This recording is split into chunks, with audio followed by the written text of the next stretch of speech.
let's talk about what it's like to be the scapegoat in a narcissistic family system. If you've been there, you know it's a uniquely painful experience. Loving your family so deeply and yet feeling like you're constantly on the outside looking in.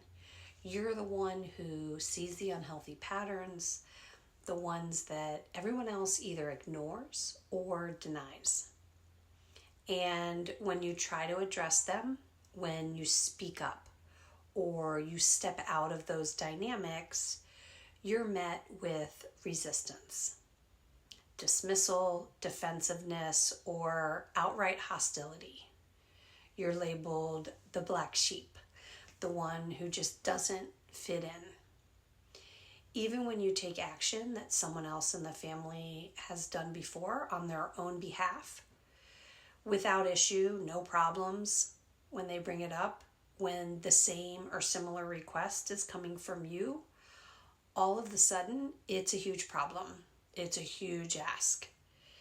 You constantly feel like a square peg trying to exist in a family of round holes. Everyone else seems to agree on the narrative, even when it's not true. While you're standing there wondering why you're the only one who sees things differently.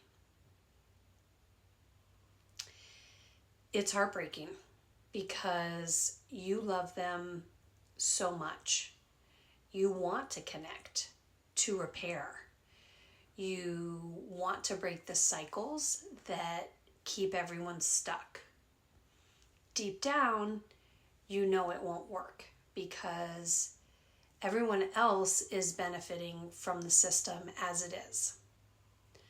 No matter how carefully you choose your words, how calmly you approach the conversation, or how much effort and time and care you put into explaining your perspective, it's like shouting into the wind. They just can't or won't hear you.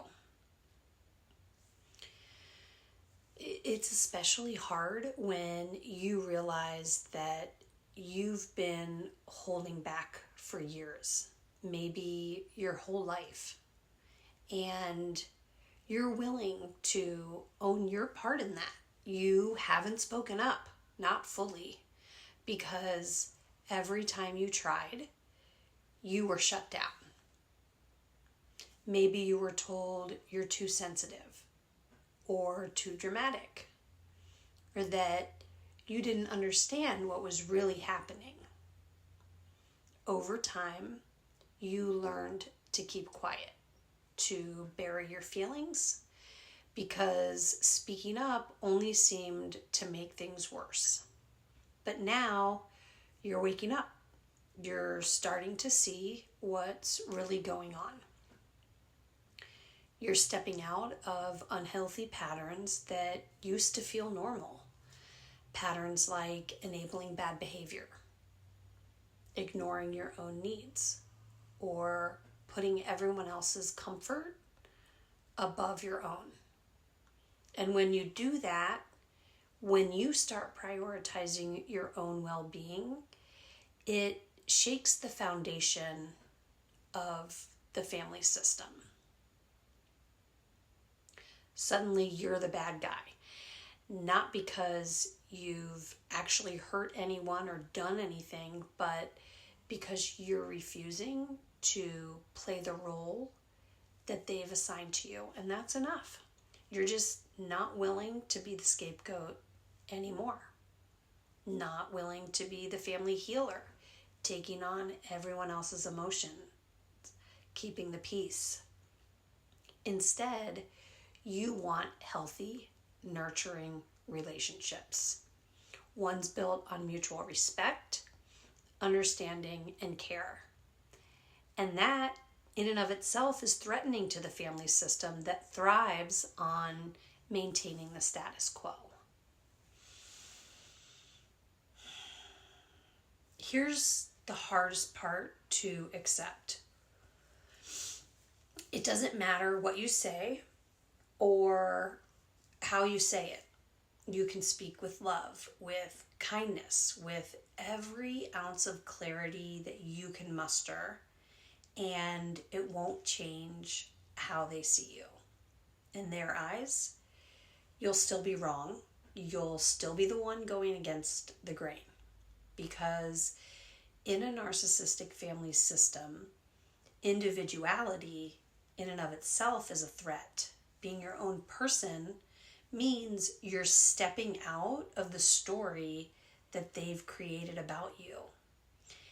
And that story is what holds that system as it exists together. They don't see you for who you really are. They see you through the lens of their own projections, their own fears, and their own need to control the narrative.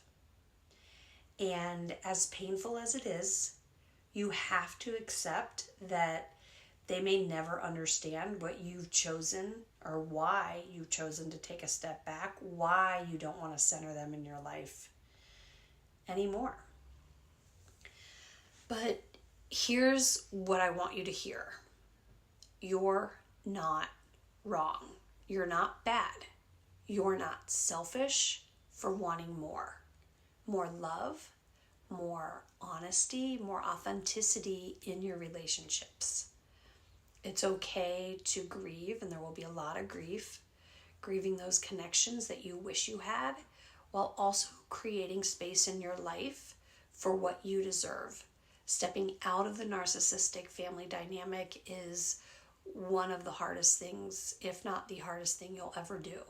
It means letting go of that hope that they'll see things your way or just even see you. It means accepting that you might always be wrong in their eyes, but it also means reclaiming your power, your voice, your right to live a life that feels good to you. You're allowed to want healthy relationships. You're allowed to set boundaries. You're allowed to say, I love you, but I won't participate in this anymore. And even if they don't understand or get you, even if they never see you for who you truly are, you still have the right to be that person. Being the scapegoat doesn't define you. It's a role you were given, not who you are. You're stronger than you know. And stepping out of those patterns is an act of courage. Keep going. Keep choosing yourself. You deserve to be surrounded by love that lifts you up and not relationships that tear you down.